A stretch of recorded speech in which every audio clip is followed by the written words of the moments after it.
Another day, another basketball stories na naman ang pagkukwentuhan natin. At ngayon nga ay pag-uusapan natin ang balitang pag-alis na ni Klay Thompson sa Dallas Mavericks at ang balitang nakakuha na nga po ng bagong center, ang Los Angeles Lakers. Mangyayari na nga talaga ang bali-balita noon na aalis na si Klay Thompson sa Dallas Mavericks ngayong offseason matapos kumpirmahin ng isang NBA insider na tuluyan na nga po itong naging available sa loob ng trade market. Yes, sa ngayon nga po ay kasalukuyan ang ipinang-offer ng front office ng Dallas Mavericks si Klay Thompson sa iba't ibang mga koponan. Since nga po plano ng team na mag-rebuild ng kanilang lineup ay mas gusto nga po nilang makakuha ng mga batang players at future draft pick bilang kapalit nito sa isang trade. Marami rin naman nga po mga teams ang kasalukuyan nagkaka-interest sa pagkuha sa kanyang serbisyo katulad na lang ng Miami Heat at ang Los Angeles Lakers. Simula nga po ng pagtuon ng pansin ng Dallas Mavericks si Cooper Flagg ay hindi na nga po naging maganda ang relasyon ni Klay Thompson at ang front office ng Mavs.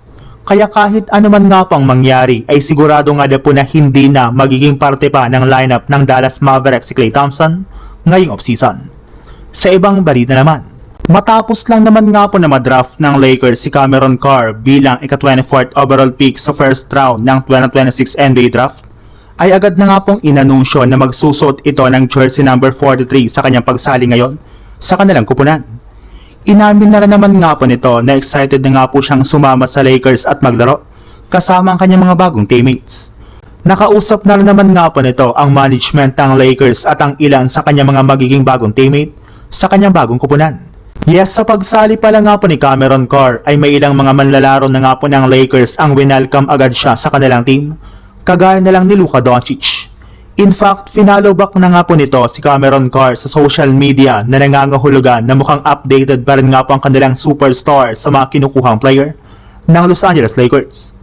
Bukod rin nga po kay Cameron Carr, winelcome na rin naman nga po ni Luka at ng iba pa nilang mga players ang mga rookie na papasok sa Lakers kagaya na lang ni Peter Suter, AK Okereke at ang pinakahuli nga po nilang kinuha na si William Scarlett III na isang 6'10" center.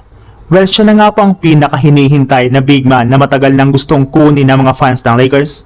Since alam naman nga po ninyo na simula pa lang nang magbukas ang draft ay isang center talaga, ang gusto nga po nilang ipakuha kay Rob Pelinka.